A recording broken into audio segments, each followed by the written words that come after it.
बोला ना आवाज हो फिर कैसे सुनी जमाना।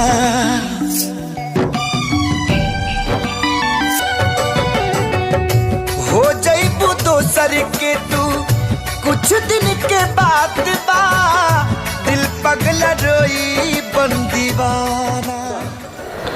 तो हो बाबूजी अरे जाला एक दिन घूम वाला लड़की के हला पना। अरे जाएगा तो सोचे तक बबुआ हो आखिर माल तने घूम लोग सोच समाचार मिलत रहे तो ठीक रहेला नु। बहुत जरूरी बा। हां देखो तो काल के तैयारी करो। हां तो काल चल जा जानलो। आ तब तू आवो नु तो हम जातनी घूमे ठीक नु। हां तो आवे जाके कमवे लागल बा। का बतिया होतै जी? कोनी बाबूजी के जाके बुचिया के घूमी आवो। हां कोनी के तैयारी करत। काल है के कहता है काल है जाई। हां ठीक है ओजे कड़िया लगा दी। अरे ओजे कड़िया लगा के सामान लेके आई। अरे खुश रहा ये अचानक आ गइल रे।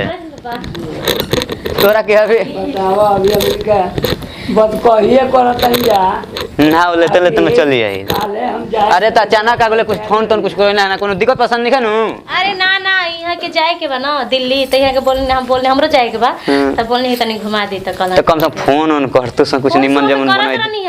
ओ तो मोबाइल तो हमार बन रहा बाबू तो इतना मतलब काहे खातिर सीरियस होत रहो ई हमार घर हटे। अरे हमनी कब कहते हैं कि तोर घर ना हो। मन करे त माइम ना बता के पड़ी का। अरे जब मन तो माने को अपने होला न कि नहीं जानकारी बा। एगो यहाँ के आइए गोनिया कहे तो हमनी का तैयारी नहीं जाए के। बाबू चलो बतिया पापा होतला तू शादी करके भुला गेल बड़ा एकदम से।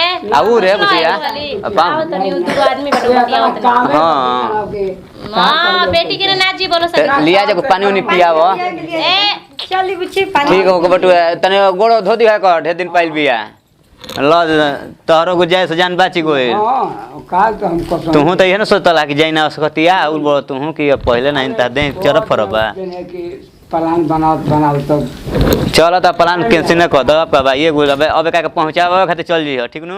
मम्मी मम्मी और डैडी डैडी हो जाओ रेडी जिससे मेरी शादी होगी।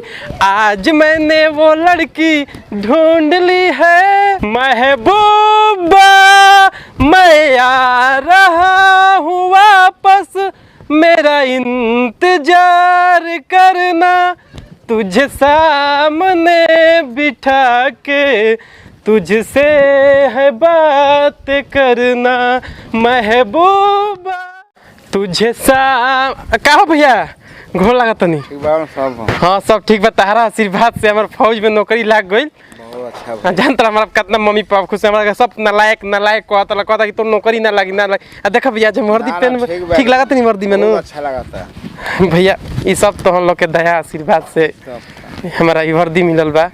अच्छा और सब बताओ भैया कैसन तू बड़ा काम धंधा तार चलता कि ना? सब ठीक चलता है। अब पता लगा तो कलकत्ता रहेला। हां हां तो ये करी जेल बड़ा का हाल में छठिया माई रही ना।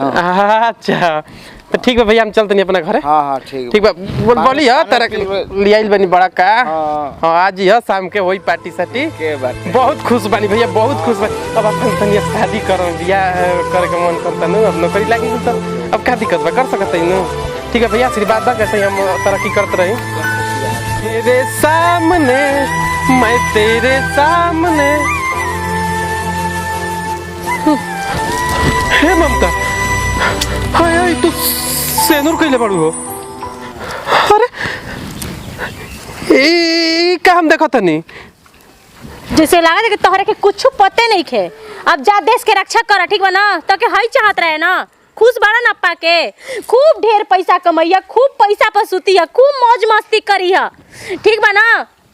अरे तोहरे के हमर प्यार ना दिखल हम अपन माई बाबू के इज्जत भी ना से वाला नहीं चल हम तोहरा से शादी करब सब कुछ बर्बाद करे खातिर हम तैयार हो गए रनिया। ममता हम जवान भी कुछ कइले बनी तारा खातिर कइले बनी तारा के पावे खातिर कइले बनी स्वार्थ खातिर कइले बड़ा अपना घर परिवार खातिर कइले जा दो पैसा जल्दी पैसा के नोट बिछा दी और सुतिया को पैसा पर। ममता हम कैसे तारा बिना रहम कैसे रहम जी ना पाई ममता तारा बिना। माने तू इतना दिन से कैसे रहला हा एक साल से कैसे रहला तू तो 1 महीना काम तो 3 3 महीना इंतजार करे रहनी है। अरे तो हम का जाने कि तू शादी कर ले बड़ू। का 3 महीना घर में हम रो रो के हम बितावले कहीं ले जाके तू हमके बैठा देले रहता। हम तो पढ़ल लिखल रहनी, हम कुछ भी करके खैती ना, फिर भी तो के हम पढ़ाई थी तो और हम सपना पूरा करती। अरे अब तू ही बतावा हम माई बाबू की इज्जत के हम कैसे हम बर्बाद कर सकी ना। खुश तमाजो नहीं की, आज भी हम तो के बहुत प्यार करी ना, और आज हमें जाती ना तो काम नहीं को तू हमार हो सकत, अब नहीं के फिर से शादी हो सकत। देखो ममता ये सब छोड़ दा, हम तारा खातिर नौकरी में अच्छा खासा पैसा कमाते नहीं, हम आर्मी ज्वाइन कर ले बानी, हम तारा के बहुत खुश है। हम तू ओकरा साथे खुश ना रह बुझेगा से शादी कर। देखा हम पागल हो जिम तारा बिना ना शादी करबो नु, हम मर मर चीज पैसा ना होला, हम केहू के नाम के सिंदूर लगा ले बानी, एकर हम लाज रखतानी। ओकर का गलती बाटे, ओकर पूरा परिवार की इज्जत, हमार घर की इज्जत, कुंवार रनी ओकर बात अलग रहे। अब नहीं के हो सकत, जाके कर ले कोनो पैसा वाली लड़की सब शादी, खूब पैसा कमाइला दोनों मिलके। जरा सा भी हमार तू इंतजार ना कइलू। अब अच्छा ही बतावा हम ये का करम ई वर्दी पहन के, का करम हम नौकरी करके, जब तू ही ना हमारा जिंदगी में रह। भले हम तोहर ना मिल पैनी, तोहरा साथे ना रह पैनी, ना गुजार पैनी अपन जिंदगी, लेकिन हमरा दिल में सिर्फ तू ही बाड़ा। हम तोहरा से बहुत प्यार करी ना। देखा राधा कृष्ण को भी मिलन नहीं के बोलते, क्या एक दूसरे से प्यार ना करे लालो? ठीक बा, तू तो अब के और क्या मानत हो गइल बड़ू। एक हम तार से बात पूछी, कम से कम जी भर के एक बार देख लेबे दा, देख लेबे दा, ये मैं मत रोकी गए, मैं कटौती मत करिया। हम तोहारे बानी हमेशा, सिर्फ शरीर अमर केहू के बाटे। हम ना जाननी के हमनी के जिंदगी में ऐसा मोड़ आई। अरे हम तो सोचनी कि तारा के दुनिया के हर खुशी दी। चलो ना हमनी के थोड़ा देर उधर बात कर जा, हमनी के मिलत रहनी जा। चलो ना प्लीज प्लीज, चलो ना चलो ना, तरह से बहुत सारा बात करे के भाई, चलो ना। आओ है ना, देखो वैसे तो बहुत अच्छा लगता है, केहू के नजर ना लगे। और सुनो तू उदास मत होगा, ठीक बा? देखा तारा से जेकर शादी हुई ना बहुत खुश नसीब हुई, शायद हमरा नसीब में ना रहे, यही से हमार शादी हो गई। लेकिन तारा से का कहीं हम, जेकरा से शादी भइल बा वो बहुत पिएला खाला, बिल्कुल हमरा अच्छा ना लागेला। तू नहीं का जानत कि हमारे साथ किस्मतें खराब रहे हो। किस्मत तो हमार खराब रहल, हमारा के का मिलल? देखो गम के सिवाय कुछ ना मिलल हमरा के। कोनो बात नहीं के, तू हमरा दिल में बाड़ा, ठीक बा? तू अपन शादी कर लिया केहू से, और जाना तड़ा वो भी बहुत खुश नसीब होई जे तोहरा के पाई।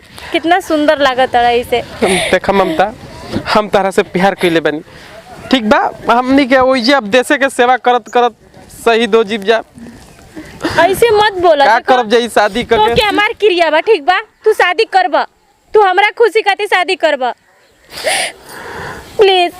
ठीक बा, शादी करब हम, कौनो एतराज नहीं के हमरा शादी करे में। बाकी का तू अपना नियन लड़की लिया के हमरा के दे सकेलू? तू ही ममता आ सकेलू हमरा जिंदगी में? लिया दे दे अपना लेकर लड़की, फिर से हम शादी कर ले। हमारा कौनो एतराज नहीं के। ममता ये कॉल गुइल बा, जेकरा से शादी करो ओकरा से प्यार ना हुई, और जेकरा से प्यार करो ओकरा से शादी ना हुई। हे भगवान, हमरा के खुशी देला, बाकी कौना काम के देला कि हम जीवन भर अपना जान खातिर तड़पत रही। यह कहला भारत सरकार पे। आज भारत सरकार पहले ही हमारा नौकरिया लगा दिल रही, तो हमारे महबूबा के हाथ ना छुटी, तो हमारा हाथ से।